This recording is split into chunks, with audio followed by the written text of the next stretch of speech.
Thank you, dear devotees. I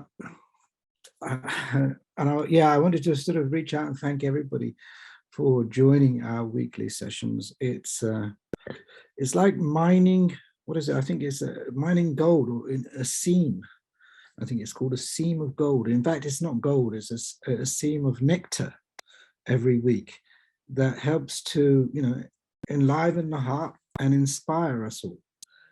So I want to thank everybody who joins, and especially our speakers and our devotees in Ujjain who go out of their way to host and organize these sessions. So thank you very much to Krishna Prabhu. And of course, I hope you all had a wonderful Gaur festival, wherever you're based, either in UK, Ujjain, or elsewhere. I know D-Land also had a wonderful, I was just watching some of the pictures that are coming through. So I hope you all enjoyed a wonderful Gaur festival. And also, just as a small announcement, you may have seen notifications for the latest edition of Spiritual Connections, which is now online, the online magazine. So please do take advantage of logging onto Spiritual Connections and reading that. There's a wonderful article by His Holiness Satchinanda Maharaj, who by chance happens to be in the UK also at this moment. So I'd very much encourage you all to go online and log on to Spiritual Connections there. And also, on a slightly heavier heart, I would like to request that everybody keeps Akinshana Prabhu, His Grace Akinshana Prabhu, in their prayers. He's going through a little bit of a health crisis at the moment. And so please do keep him in your prayers. Prayers are very sort of powerful. Prayers of devotees are very powerful when you petition Krishna for the protection of his dear devotees and help support his good wife, Janava. And so Krishna can intervene in all sorts of wonderful ways. So please do that. So it's without further ado, I guess, it's my great pleasure and honor, in fact, to introduce Jamuna Devi, Jamuna Mataji, from the UK. She's kind of, traveled all over, actually. So a little bit of a way of an introduction. Jamuna first joined ISKCON in 1988 at Radhalaneshwara Temple. And she first met Guru Maharaj later on in that year, in December 88, when she cooked lunch for Guru Maharaj. Of course, pizza, which I'm sure you all know is one of Guru Maharaj's favorite dishes.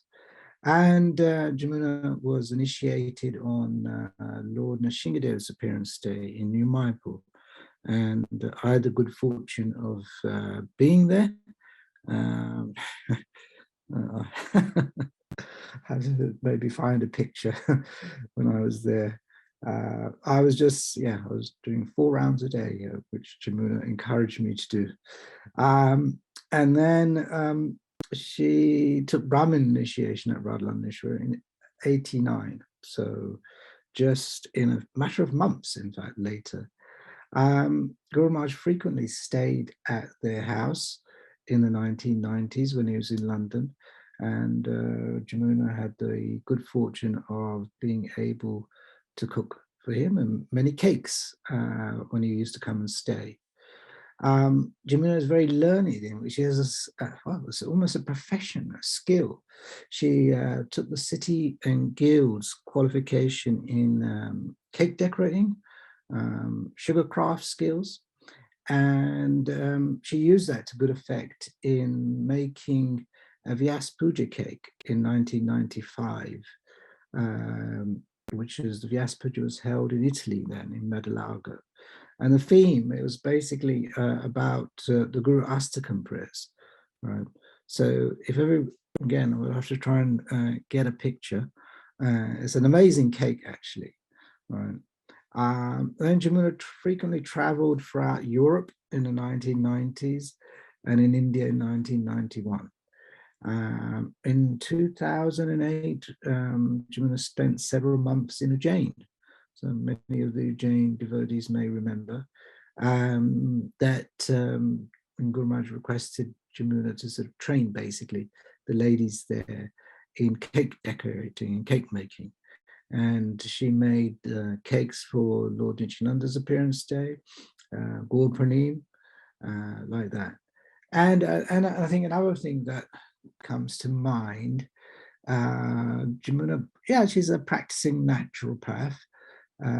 She's done many qualifications in that area. So she does believe in natural health treatments. You may know Kitty Campion. She was a student of Kitty Campion and worked in Champneys Health Spa, providing alternative treatments.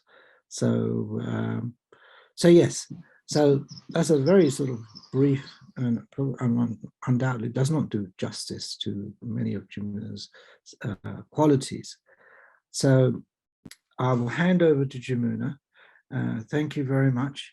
And maybe Jamuna can help expand and I suppose churn a bit more of that nectar I was talking about earlier on. Thank you. I think you have to unmute yourself, Jamuna. You're on mute. Okay. Terrible. That's one of those mornings where serving Guru Maharaj, it was like, you know, I wrote notes like you asked and tried to print it, and everything that could have gone wrong went wrong, and it wouldn't print. So it sort of reminded me of like there's those sort of pastimes whenever you're serving a spiritual master. There's always that challenge, and I hate to say one didn't remain as cool as I should have. But it also reminded me of Guru Maharaj. There was many times, you know, when you'd be there and something would go wrong, but he would always somehow he'd find a solution, and he would always, you know, work like remain calm and kind of stable. So I was a bit more butter. But anyway, basically, I did that. And my best is good. Terrible Sanskrit, I don't want to say out loud. But yes, as you mentioned, I joined ISKCON at Soho Street, Radhalaneshwara Temple in 1988, just before Gopali in 1988. And it wasn't actually long before Bhagavat Shrai, he was the temple president at the time, started to encourage me to think about looking for someone as a spiritual master. And it had not long been after Bhagavan had left, and also other gurus had experienced some difficulties. So I was obviously a bit nervous. I didn't want to make a mistake. And I used to have a picture of Prabhupada in my room in the ashram. And for months, I would pray every day to Srila Prabhupada, please guide me to my spiritual master. Please, you know, instruct me, and you know, who's the right person for me. And Guru Maharaj came through several times during the year and gave class. I was very attracted to him because of his softness and his gentleness. And he just stood out a lot. And then, but I kept praying. I didn't want to make a mistake. I wanted to make sure that I did it right. And then a few months later, I was actually at the manor, and Prema Leela had approached him for reinitiation, and he'd written her a letter. And in the letter, he basically explained how he was a transplant by a medium, and how he was there to take her to Srila Prabhupada, and that he was just the guide. And everything in the letter, the way it was worded, and how he emphasized he was a channel to Srila Prabhupada, just in my heart, I knew. And so then after that, that was what confirmed to me that I wanted to take initiation from Bhakti Charu Maharaj. And as you already mentioned... Sorry, Jamuna. I just want to interrupt a little bit. Sorry, beg your pardon. Would it be possible for you to sit closer? Because I think the sound is a little bit... Do you want me to check my sound on here? So if you can sit a little bit closer, then I think we'll get a better sound as well. All right. If that's possible. Okay, yeah.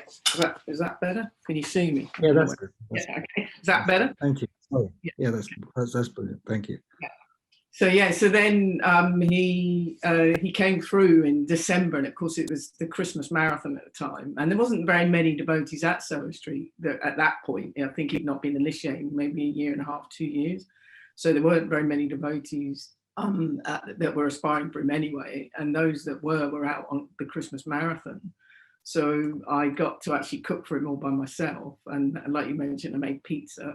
And then I had my first darshan with him. And I still remember now walking into the room, and he just had this effulgence and like in this beautiful smile. And he was very, this first thing he said to me was that, you're not here through any of your own qualifications. You're here through Agata Sakriti, through unknown pious activities, through like prasadam distribution, book distribution, kirtans, harinam, and things. So he kind of made it quite straight that, you're not here on your own merit. It's because of the mercy of Srila Prabhupada. So that was my very first darshan with him. And like you said, I got to cook for him. And then I can't remember if he came through after that, but Bhagavat wanted me to get initiated quite quickly. They needed pujaris and things like that. So actually he wanted me to have first and second at the same time, but Guru Maharaj said, no, let her have first initiation. We'll see how she goes. And so he didn't want to give me both at the same time. So then I got, like you said, we went to New Mayapur, got initiated. There's quite a big initiation. I remember Balaram got initiated, Subhadra got second. I think Manjari, there was quite, I can't remember everybody, but I remember, I think Govinda maybe. It was quite a big initiation. Several. Like when he gave me my name, when I joined, I was attracted to the name Jamuna. I really wanted the name Jamuna. And Shiva Maharaj, and I think even Guru Maharaj actually had given initiation in the manor in July before I got initiated. And Jamuna, Shiva Maharaj's disciple Jamuna, she got the name Jamuna Devi Dasi. And I remember when she said it, my heart suddenly, I thought, because she was at Soho Street as well, and I was thinking, I can't have that name now. And then obviously when Guru Maharaj gave me the name, I remember my first thought was, what would Jamuna think?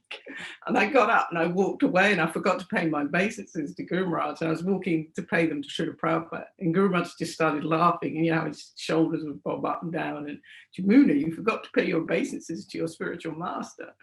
And so he goes, anyway, you can pay them from there. So I paid them in front of Prabhupada and everything. And then that night, I remember he wanted us to fast all day and stay up all night.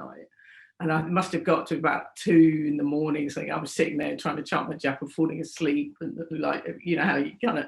And the next thing I know, Guru was just looking at me, and I felt like he was just looking through me, and he had this stern look on his face. And I felt like, oh no, talk about start how you mean to go on. I didn't pay my obeisances to him, and then I'm falling asleep in the first night that's trying to stay up all night performing those austerities and things. And I can't just trying to think if I missed things. Oh yeah, one of the things I really liked about Guru Maharaj as well, with me, I thought, it was Guru Maharaj's nature, but I would had rasa with him where he would tease me a lot. He would tease me a lot. And recently after he passed away, I was talking with Prema Leela and Shamananda, and I mentioned that. And she said, I said, well, I loved how he would tease. And she said, but he was never like that with me, but that was a rasa that you had with him. And I always just assumed he was kind of like that with everyone. I think he definitely had that nature, but I think I was always a bit naughty and playful, and he reciprocated by sort of teasing me a lot. So I had a relationship, there was a lot of affection and kind of, and teasing and things. And I, like I mentioned about the first initiation, then I remember we went to Radha Desh, and it was his first Vyasa Puja, and it was it would have been September 89. And he mentioned then he didn't want to do it. He didn't actually want to be worshipped. And he said that, you're all going to glorify me a lot today, but I don't want that, and it's a big test for me that all the glorification that you give me is meant for Srila Prabhupada. And if I hold even one drop of that glorification back, then I failed the test. And he said that I don't want to do it, but I realize that you need it, so that I'm doing it for you. And he also mentioned how he would think of his disciples every day. Like at that time, he would always, what concerned him, think about them like every day. So it was very personal, and it was kind of, I suppose, it hit you how obviously we had so much love and affection for him, but he was also thinking and caring about us. And that also became apparent a little later when I was in Ujjain, which I'll mention a bit later. But so just see. And then he used to stay at our house not long after that. I suppose I can't remember exactly the dates, but for a few years, whenever he was in London, he would always stay at our house. And as you mentioned, I was also training in his sitting guilds and sugar craft skills then. And he would, so each time he'd come, I'd make a new design from what I was learning at the time, new techniques I was learning. And that was always a kind of like, he'd come in and, oh, Jamuna, what have you made today? You know, and he'd like look, and he was always very interested and intrigued by it. And so he was always kind of almost reciprocal, kind of like, he'd turn up and what's she made, then what's she done this time, kind of thing. So that was always a pleasure. And yeah, and it just how I remember one time Malini actually in Chaitanya Das had come over from Calcutta, and this kind of made me realize more and more how I wasn't in many ways qualified to serve him. I got the mercy, but remember Malini started to sing, and Guru Maharaj asked if we had a tape recorder so that we could record her. Now I'm sitting on the floor, there was a tape recorder not far from where Guru Maharaj was, and I said, oh yes, it's there, Guru Maharaj. He just looked at me, you know, without getting up, getting it ready, and I kind of just these little things where he would be, you know, I would just see how unqualified I was in many ways to actually to be able to serve him. I remember as well, we'd been traveling in South Africa, and he also used to stay at a disciple's house there. And whenever he would stay at our place, because it was small, I would have to leave. I'd have to go to the ashram and stay.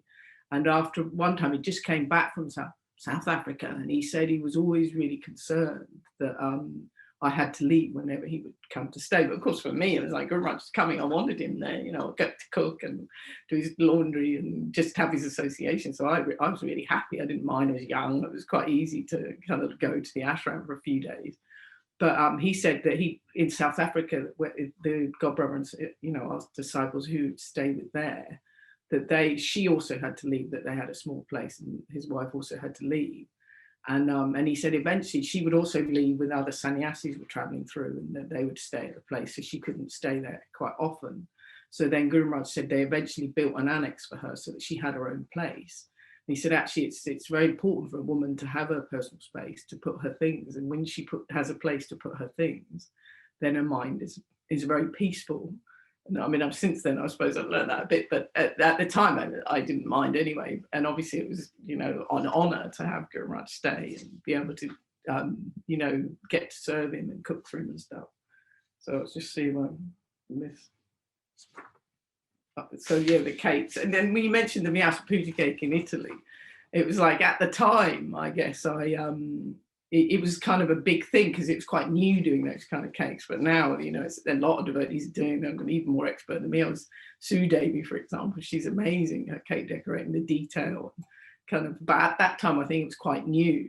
And as you mentioned, I did the Guru Astika prayers, and I made 8 cakes. I made them in the shape of a heart, and there were 7 in the shape of a heart, and 1 that was a circle.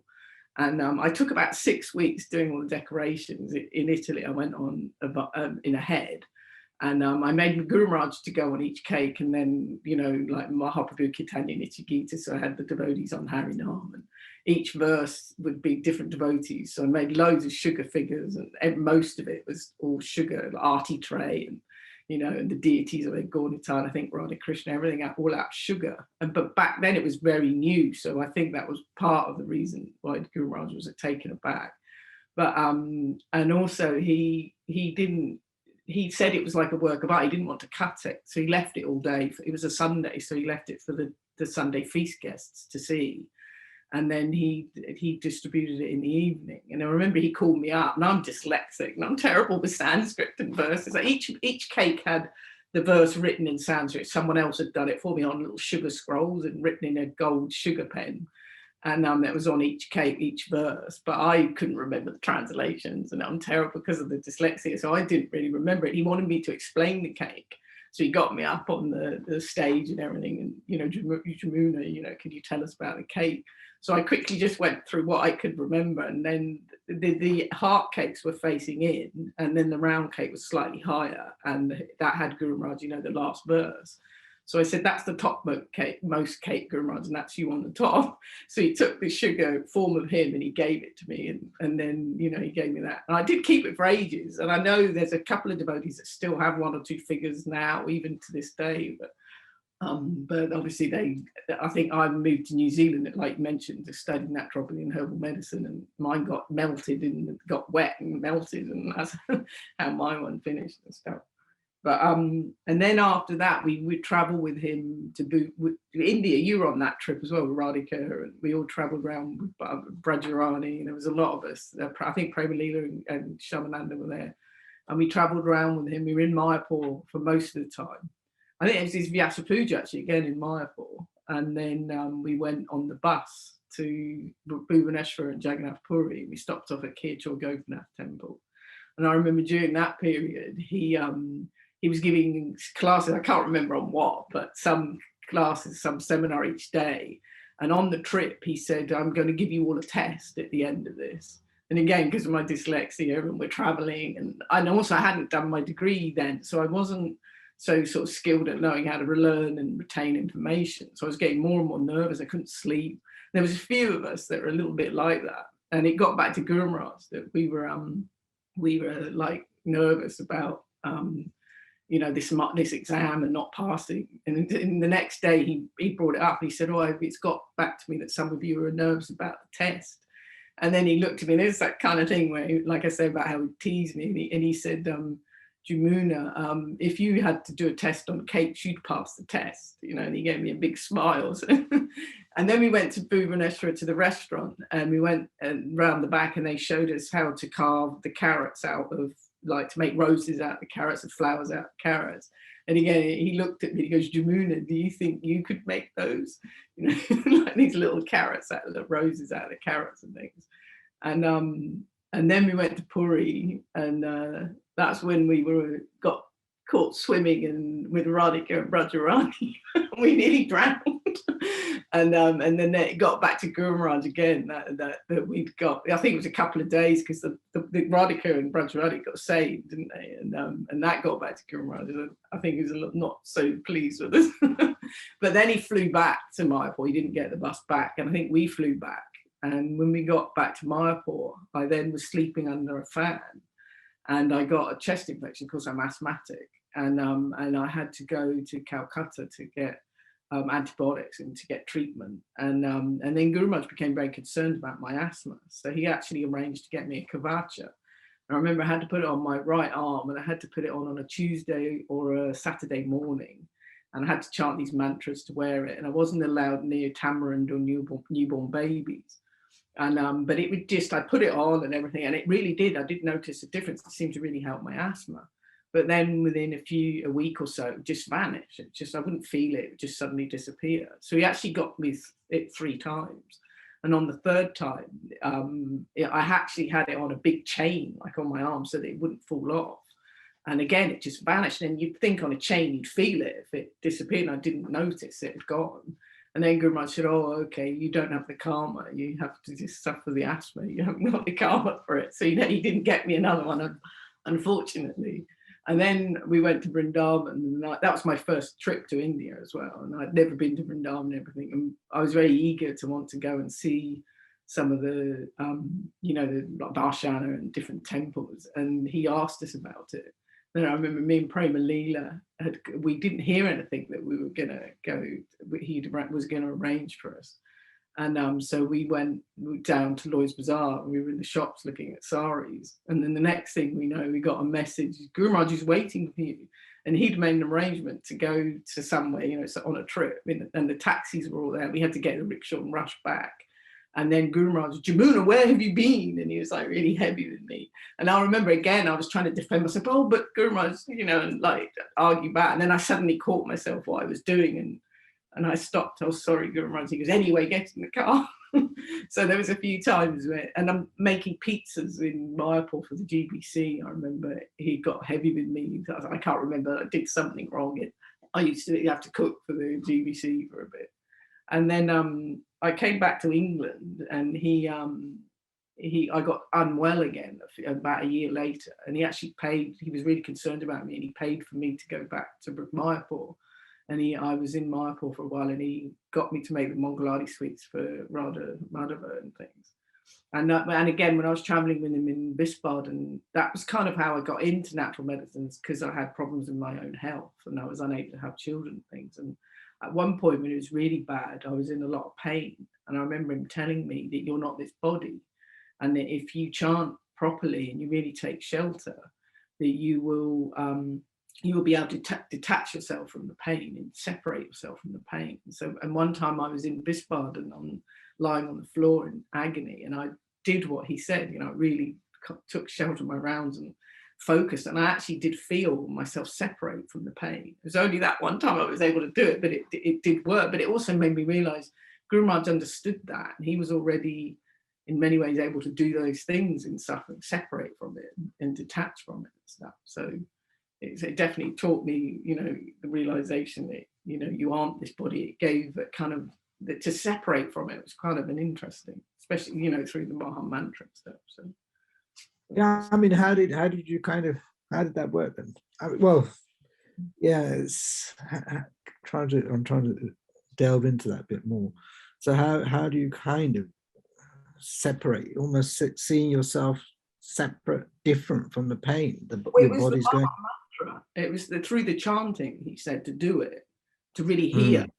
And the more that you did that, then you're transported in a spiritual sense, and it took you out of the body. I can't explain it. That's the only way I can say it. It was like you weren't in the body. If you weren't identifying with the pain. It's kind of difficult to explain, but that's just all I remember. I can see that because then your mind, I think your mind is absorbed more in the holy name than the actual experience of the physical pain.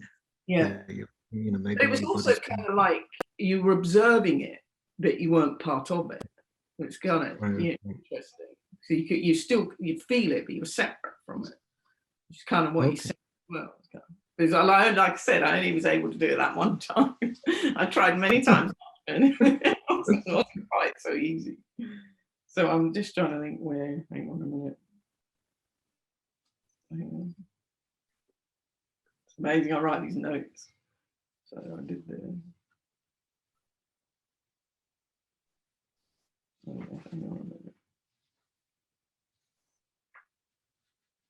so he wrote me, I remember my first email, he wrote me by hand, but when I left Australia, so I went to New Zealand and Australia to do my naturopathy and herbal medicine, and I didn't see, he never visited New Zealand, but I went through some difficulty. He actually wanted me to come again, he offered to pay for me to go from New Zealand to be with him in Mayapur.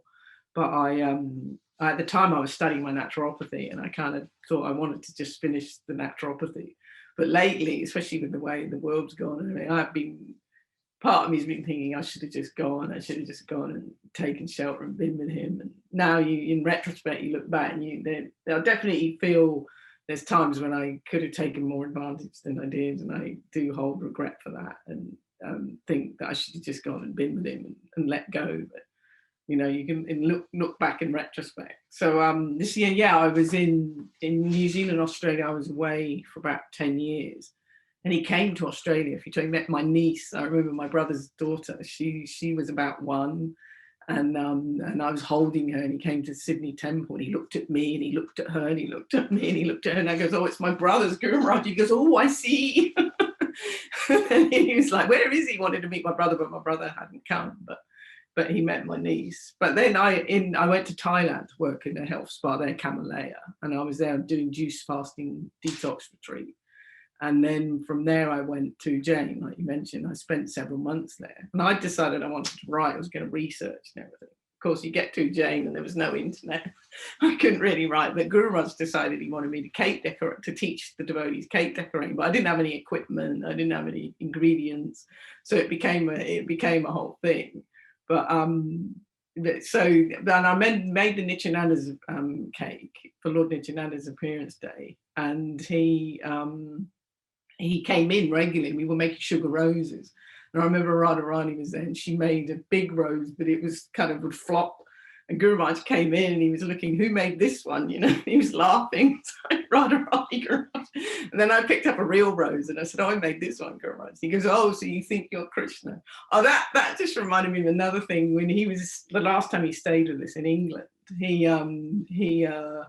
we were actually in the manor by then, and he stayed where we were living. There was a little waterfall outside the house, and there were birds on it. And he looked and he said, Jamuna, what are those birds? And I said, oh, I don't know, Guru Maharaj. And then the next day we went to a devotee's house, and I do floristry and flower arranging and things as well. And he knew I'd always make flowers for when he would arrive and everything.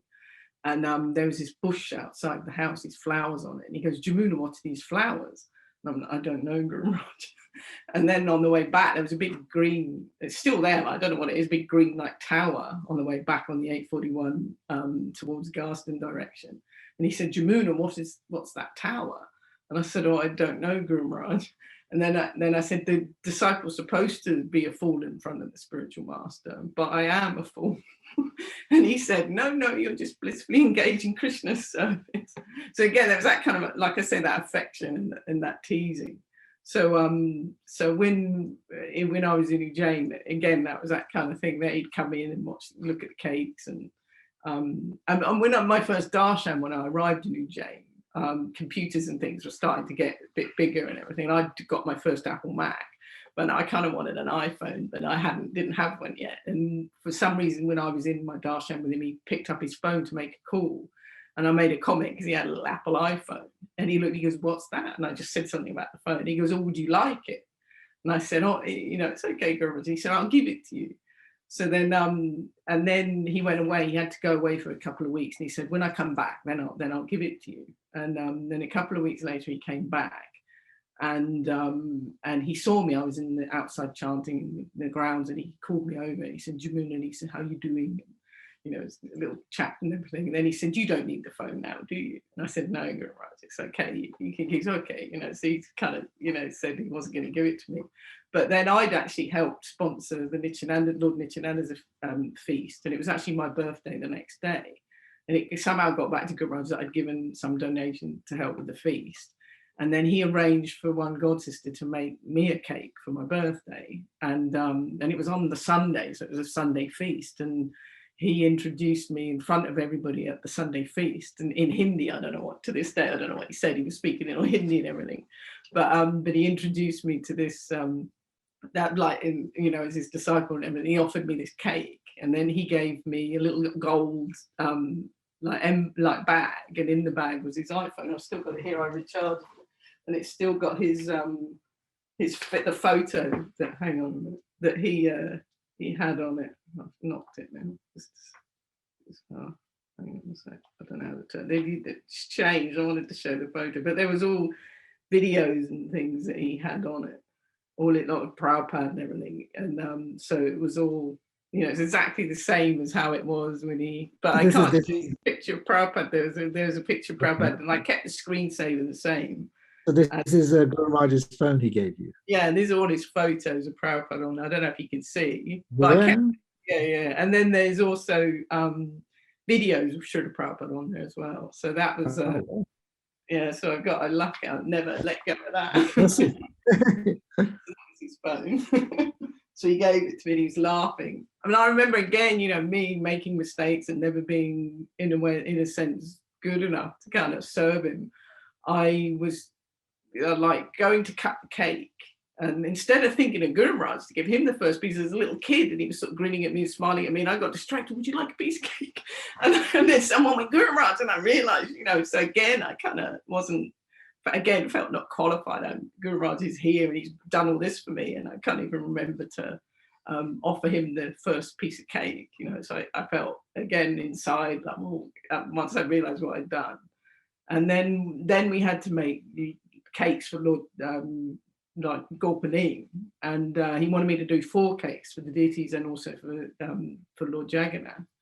And this time it became a little bit more political because we didn't have it, like it would take weeks sometimes to do the preparations when you're doing sugar craft. You have to let things dry and do them at different stages.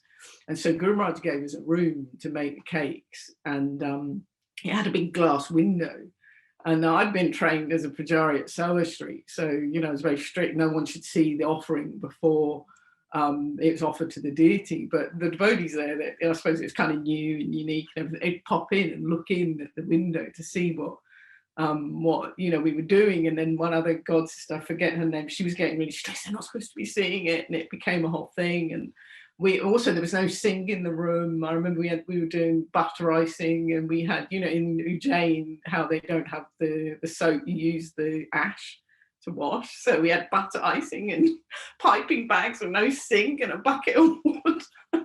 and it was I was getting going. And also that was the other thing. I remember after Nityananda's appearance day, there'd been no rain. And so the devotees had approached Guru Maharaj, the local people in the village, you know, in the town, about the concern that there was drought and there was no rain. So Guru Maharaj had decided to do a 3-day kirtan mela to actually, you know, chant for the rain. And I remember it had been Nityananda's appearance day, and then it was my birthday, and then it was and I was feeling myself getting run down. But Guru Maharaj just would never get tired. He would just, you know, whereas I was getting like, I need a rest now. So that was the other thing that stood out, how he would, you know, just could push and push and never seemed to tire in a sense. And so then, yeah, this cakes, that became a thing where I knew he was disappointed. And because there's a lot of politics. I remember the day before you know, doing it, before offering them, I was crying. Something happened, and it got back to Guru Maharaj, and I could tell he was disappointed. And when he would serve after it was offered, he didn't say anything to me, and he wouldn't look at me. And I knew it got back to him, the energy, like I was saying, people looking in the window and all these different things. And so he wasn't pleased, but with Lord Nityananda, he was pleased. And then when he was serving it, he was really let everyone, you know, look, this cake, but would again call me up and kind of tease me and serve it. But he didn't say anything with the Gulpanim cakes, because he was upset about all the issues surrounding it. And so you always knew when you pleased him and when you displeased him. You know, it was he'd let you know in different ways. And then I remember one time he called me in, actually, and I got a message out of the blue. Could I do some naturopathy? He wanted me to see about doing some naturopathy, and I wasn't expecting it. And it was out of the blue, and I had to go there. And of course, Bhakti Charu Maharaj was also there. And of course, he's a medical doctor. And Guru Maharaj is there. And also, when I do naturopathy, I always do iridology, which usually now I have a camera, but at the time I didn't, where you take a photo of the iris or look, the little hand thing. And the iris, in the naturopathic sense, it shows you the blueprint of your genetic predisposition. So it doesn't mean there's anything wrong, but as you age, or if you don't eat right, or you go through major periods of stress, it would show the organ systems that are more susceptible to breaking down and where to focus treatment approach. But obviously I couldn't, with Guru Maharaj, it wasn't appropriate. I couldn't go up to him with this little handheld magnifier and look in his eyes. So I wasn't quite sure how I was, you know, going to do it. And then with Bhakti Prem being there, I was also nervous because he's a doctor and Guru Maharaj, you know, and then Guru Maharaj said, "Where's naturopathy come from?" And I didn't know what to say. I was a bit taken aback, you know. So the first thing that came to mind was Hippocrates, because he's the father of medicine, and he had this philosophy that let medicine be thy food and food be thy medicine. And so I just said Hippocrates, and he just looked at me and goes, "Hippocrates is a hypocrite." So again, you know, it's like, oh no, what do I say now? You know, and I couldn't relax into properly being in that role as a naturopath with him. It was kind of just wasn't going to work. And then eventually I said a few things and he listened. And I remember I said he should cut down on sugar. He should cut out sugar, and I wanted him to do fresh juices every day. So and then about 3 days later, I got called into the kitchen to help prepare fruits for his breakfast. And when I went in, there was a big cake, massive cake. And I said, "Well, who's that for?" And he said, "Oh, Guru Maharaj requested it." And I just started to laugh. And I realized that he could never see me in that role. I could never be a naturopath to Guru Maharaj. It wasn't, you know, right. My as a disciple, I just couldn't guide him in a medical sense. It just wasn't going to happen. So he didn't follow it for very long anyway. It's interesting you mentioned that, because I've often seen when, like, often, you know, wherever Guru Maharaj would stay, he would cook, right? But the devotees there would cut the vegetables, as you know, and then he'd come down and cook, and that cauliflower potato sabji, right, which is basically cooked in just a block of butter. So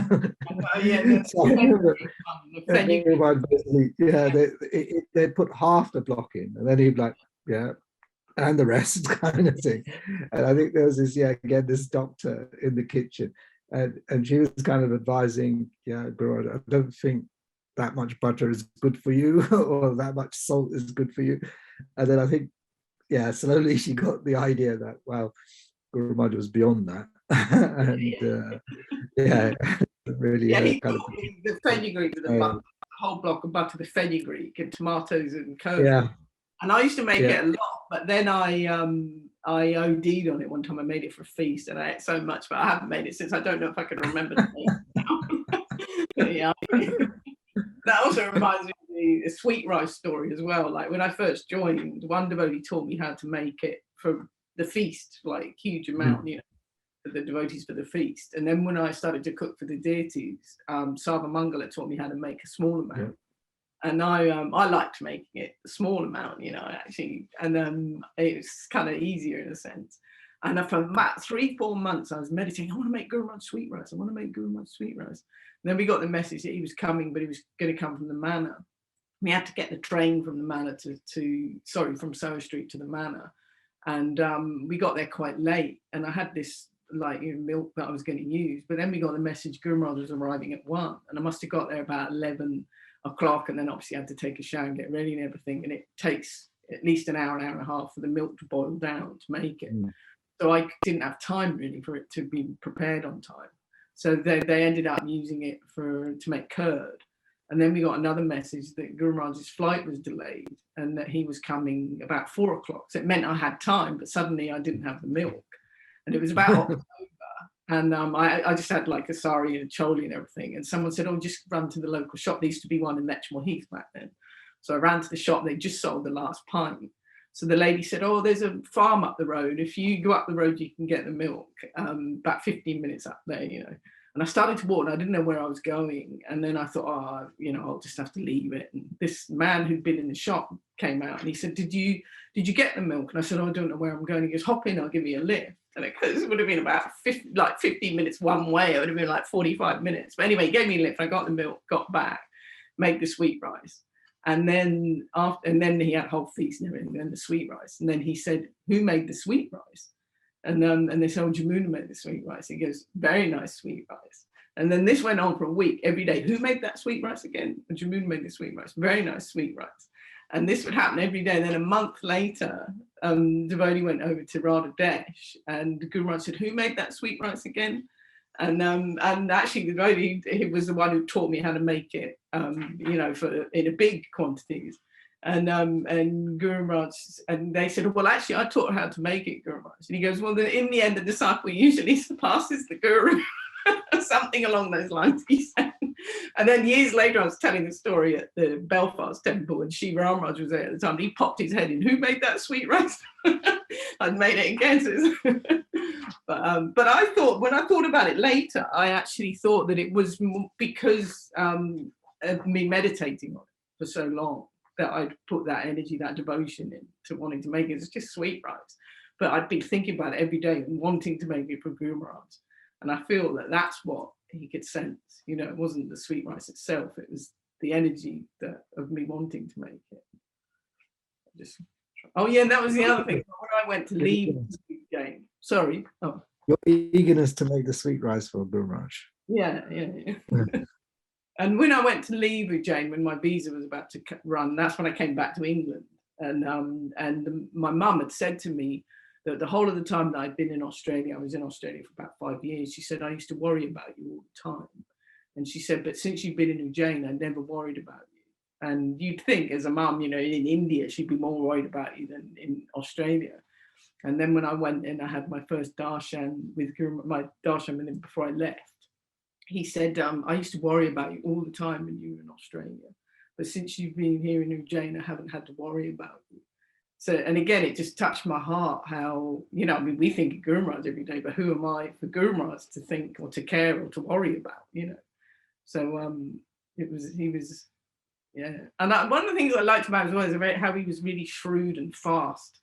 Like, again, when there was all that politics with the cake, there was some difficulty going. And I said, I was going to tell you, Guru Maharaj, but I didn't want to disturb you. And then I was telling him right at the end, and he goes, well, what's the difference by telling me now you know. So it's like he knew, you know, you tell me now, you told me a month ago, it still could affect me. Why are you bothering to tell me now? You know, it's kind of, but he was very sharp. He always knew what to say, and kind of, you know, he would, yeah, he was very quick-witted.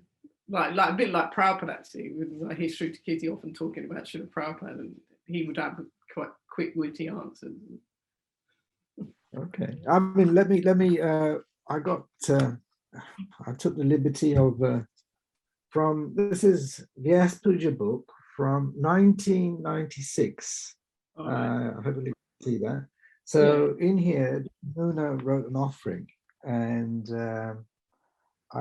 if I may, I just wanted to read a little bit of that offering, and it was basically in relation to Indra Maharaj and his disciple Raj Leela, you may recall, right? And Raj Leela, I don't know if many of you know, but she was a disciple of Indra Maharaj, who left her body through leukemia, and this offering very much kind of explains that connection between the disciple and the spiritual master. And here, what appear that, so it seemed that Indra Maharaj might not be able to go to Vrindavan, right? So he wrote a letter. So obviously, you know, Indra Maharaj very much is Raj Leela's desire to have Indra Maharaj. I think she was in Vrindavan at that time when she was going to leave her body, that Indra Maharaj would be there. So it seemed like he may not be able to go. So he writes this letter, and I read from the passage here. Please note that I am thinking of you every minute of the day. And in the midst of my busy schedule, I am constantly praying to Srila Prabhupada to watch over you and guide you in this final test. You are my very dear spiritual daughter, and I feel your separation intensely, but know for sure that the spiritual master and disciple are never separated even for a moment. And I thought that kind of very much reflects what you were just saying, actually. So yeah, I thought I'd share that with everybody. And it's from the 1996 Vyas Puja book.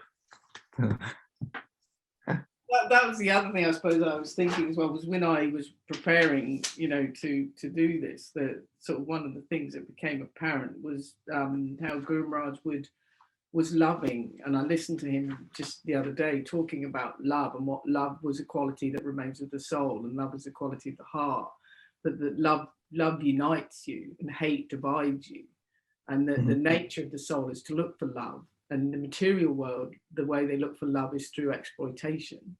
But when you're when you give in love and you deal in love, it brings unity.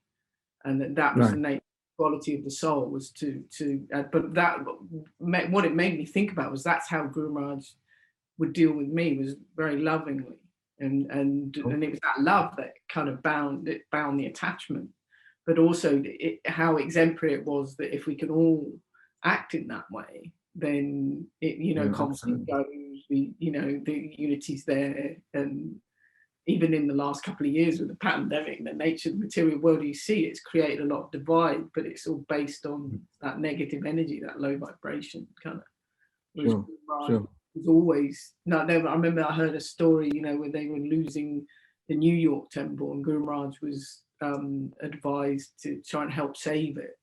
And that when he arrived there and he did this kirtan, it was just so like uplifting and enlivening, the nature of how he dealt, like softened the conflict that was going on at the time. So he would do his, and I think that's when, after he left, that's the thing that even his god brothers and sisters would say about him the most, was how his loving nature. And he always was very personal and very loving, you know. Yeah, no, absolutely, and I kind of take the liberty to read a little bit more, if I may. These is Jamuna's own words. And in the end, Jamuna in offering writes, but I think what strikes me the most is how you've given us your heart, the same as you've given Srila Prabhupada your heart. The more we give you our hearts, the more and more yours will be there for us. And yeah, again, that kind of, that sort of loving relationships, right, which bind and overcome that negative energy, and any sort of kind of disagreements and conflict are just completely nullified. And then that was often, as you say, often the way, right? Whenever there was any kind of, seemingly on the surface of things, disagreements at either GBC meetings, etc., they would often call Guru Maharaj, and he would somehow he would be able to reconcile the seemingly unreconcilable. So, so thank you. Okay, I just got conscious time, and if any devotees have any questions they would like to ask. As I mentioned at the outset, Jamuna is an expert cake decorator. She you can get handy tips on cakes. She practicing naturopath, iridology, she mentioned. So any tips on keeping healthy diet, which seems to be more and more important nowadays. So I'll open it up to some devotees. If there are any questions, please feel free to put your hand up, or we can take any questions. Hare Krishna. Hare Krishna, Radharani. Hare Krishna. Hare Krishna. So Jamuna, thank you for sharing that about the rose, because Guru Maharaj was just in stitches. His shoulders were so characteristically shaking up and down. He was laughing so much because we made the comment about the only wilted rose on the cake. Yeah, that's And I was in the office when when the pastime of the his mobile phone took place. I was there, and it was such a loving exchange. So yeah, I was just reminiscing about that. Yeah. And I'm sorry I missed 30 minutes of the start. So I don't know if you mentioned about this, but do you remember when he used to come and stay in your flat? Yeah. So sweet. And then the other devotees used to get so jealous because you used to get gifts of, I think you once got a watch as a gift. Yeah, he gave me a pearl necklace one time as well from one of my birthdays.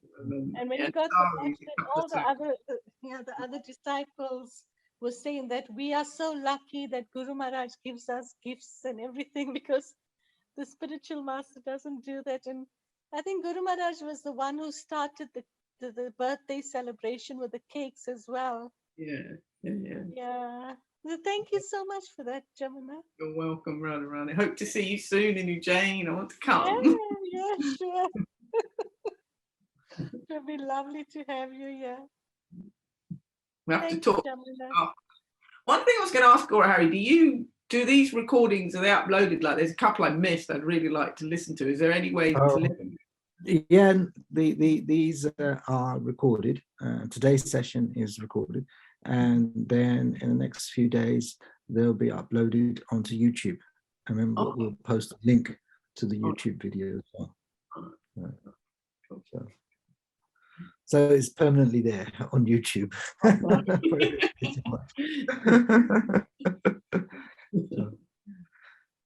Okay, any other questions that devotees would like to ask?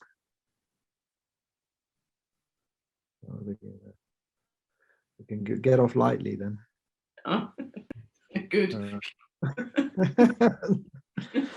So one question I had then.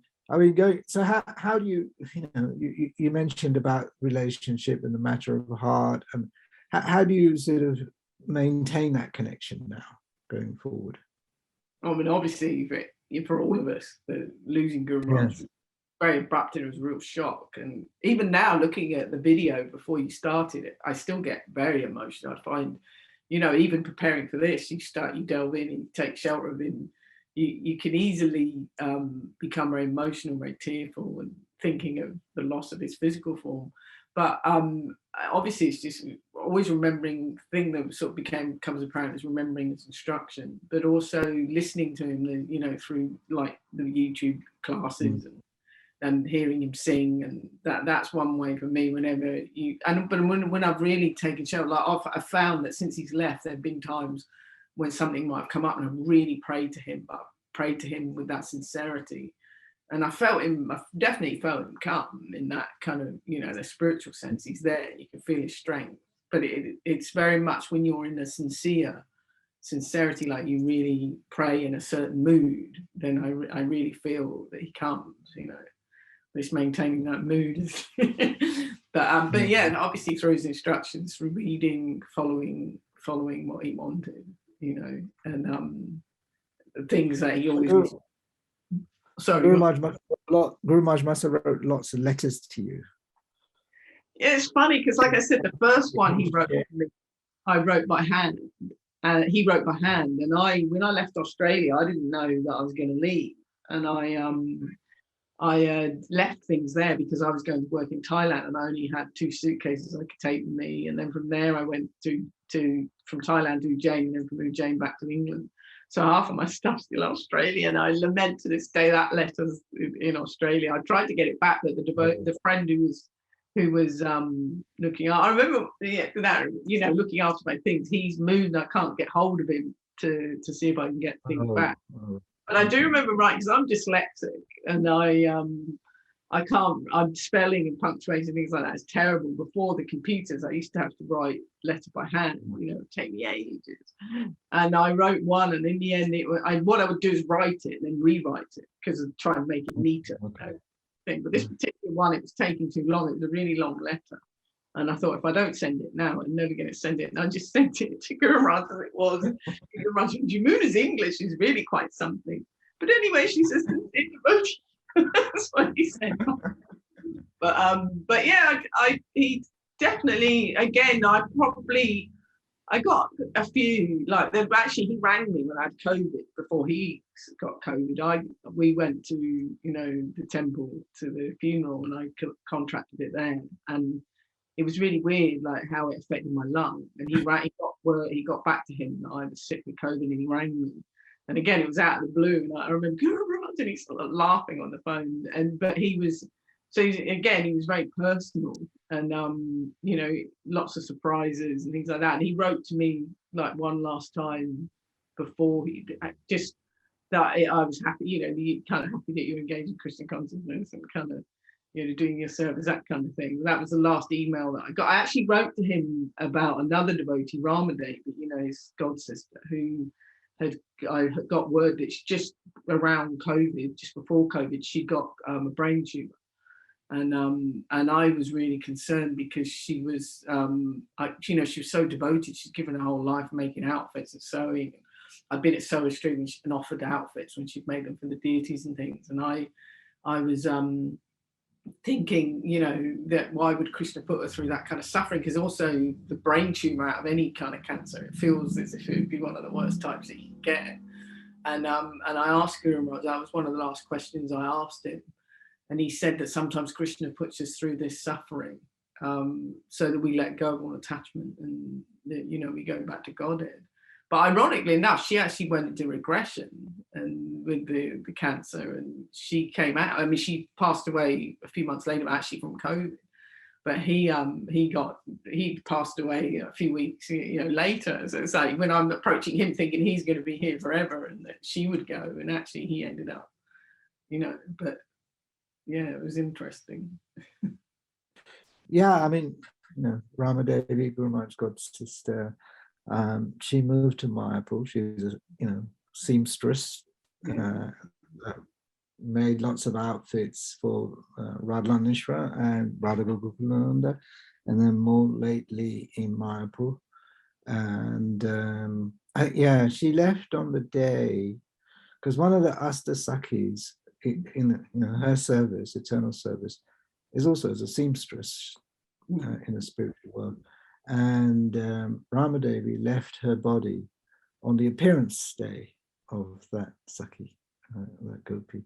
So obviously she's gone to assist her in the spiritual world. When I last saw her, actually, I was in Mayapur, must be in October 2019, and she called me in, and she was making the Gopastami outfit, and she helped let me do some stuff on Radharani's skirt, just a little bit of it. So that was the last time I saw her.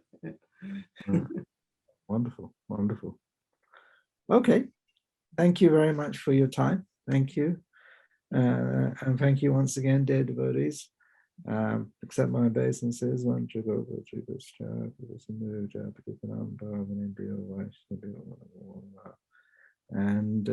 very much look forward to all your association. Same time next week. Thank you. Hare Krishna. Hare Krishna.